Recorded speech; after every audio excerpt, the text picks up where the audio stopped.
gosh, lighting.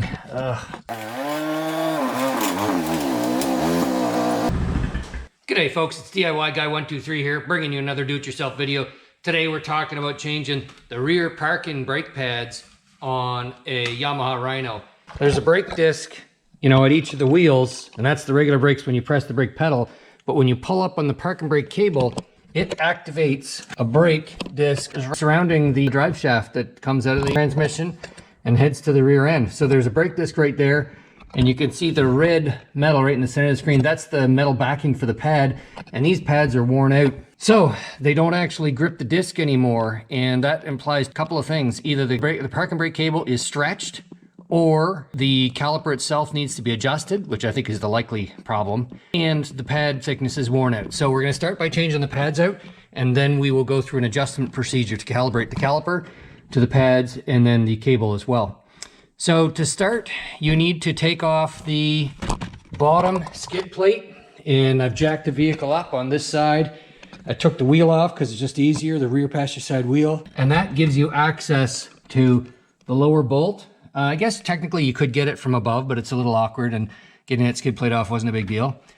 The lower bolt and the upper bolt for the caliper. But before you do that, you want to crack loose these pins right here, which are a 5mm hex head bolt. Two of them, one there and one there. And these are the pad retainer pins. Behind here, right here where my thumb is, there's a 14mm bolt there and another one that's down below. And when you pull those bolts out, you'll be able to extract the whole caliper.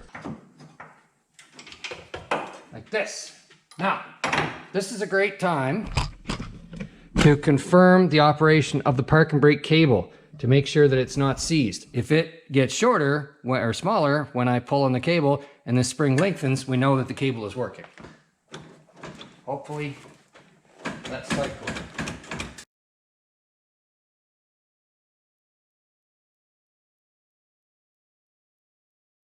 After I had loosened these pins, I can remove them the rest of the way by hand, and I'll clean those up before they go back in. The old pads come right out. This one was down to and chewed into the metal right here. So this is long overdue. And this pad, there's still some on it. It's actually pretty good. It's probably got about 2/3 wear. So I'll keep that one as a spare pad. Here is the piston. There's a procedure to calibrate that piston. And that little spring is back there that keeps the pads from rattling around.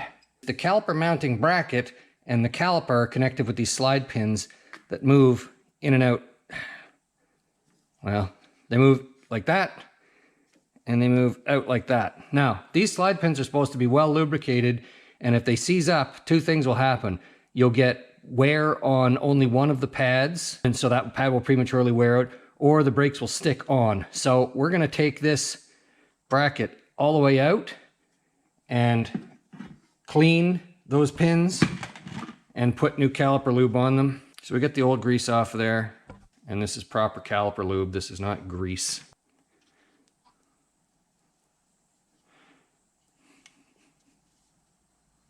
And rather than just shove that in there and get all the grease packed up, I'm gonna get something to open that boot a little bit so that the grease actually migrates inside.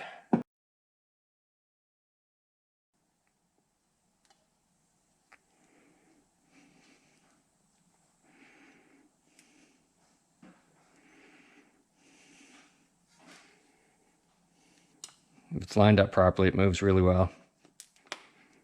It wasn't doing that before. Normally, if it was a car, I'd spend the time lubing this up, but really you just want to make sure they're clean because there is going to be so much dirt here that any grease will get packed right up in no time. Okay, so let's get our new pads in place and not get them greasy. And we're going to wire wheel these things. Safety goggles on. Shove these guys here just to hold the pads in place. Now those pads won't fall out. So just the smallest of drips.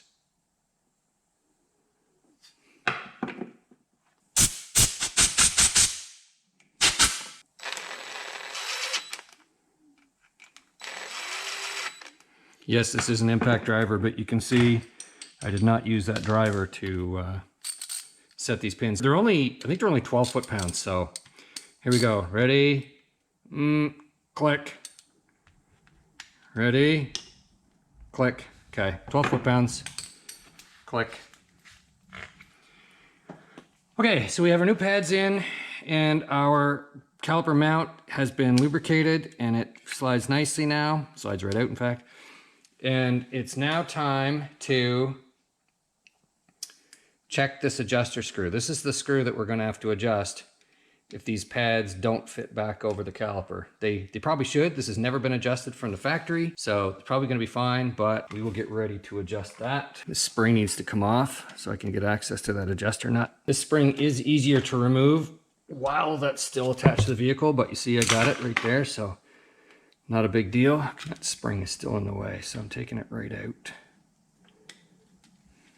Okay. If you release your lever all the way and you still can't get the disc in with your new pads, back this lock nut off, quarter of a turn, then back this threaded adjuster out, and then see how you make out. Even with that adjuster set properly, I still couldn't get the pads around the caliper. There we go. So it's cracked loose. You need like the world's smallest adjustable to do this. So we'll back that out a couple turns, turn and a half, and now we should be able to get those pads on there. No problem. Pads fit in, piece of cake. Here are the brake caliper bolts, and I'm gonna clean them up a little bit on the wire wheel. Okay, so here we are underneath the whole mechanism. What we've got is this adjuster, threaded adjuster, and the lock nut. Now you back the lock nut off, take it out a couple turns, and then you can back this threaded adjuster out, and it backs out pretty easy. It's beneficial before you even back this out to clean this threaded rod so the nut slides on it. So anyway, back the threaded rod out, get this piston spread apart, or sorry, collapsed, the pad spread apart, get it over the caliper, get it bolted back in. Then you come down under the vehicle and you tighten the adjuster threaded rod in until this stops happening. Hear that little clearance? That's the clearance that's between the pads and the disc. And you tighten this in until that clearance goes away, until you can no longer wiggle that piston or that caliper back and forth. Then you back this out 3/4 of a turn, then you tighten that nut up. So that's how you set the caliper. Yeah, and you put the spring back on. 2 hands with the spring. And now that spring is in place, and that will retract the piston. And because you have clearance there, when you let off the parking brake, those pads should bounce away from the disc. You want to have enough clearance there that this isn't tight,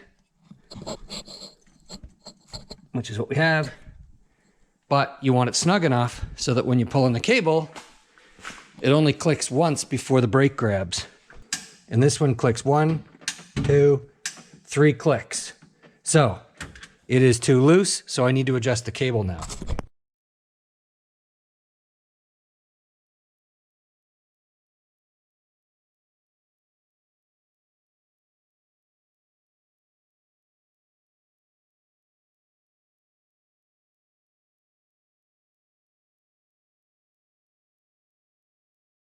Okay, good luck with your do-it-yourself projects, the end.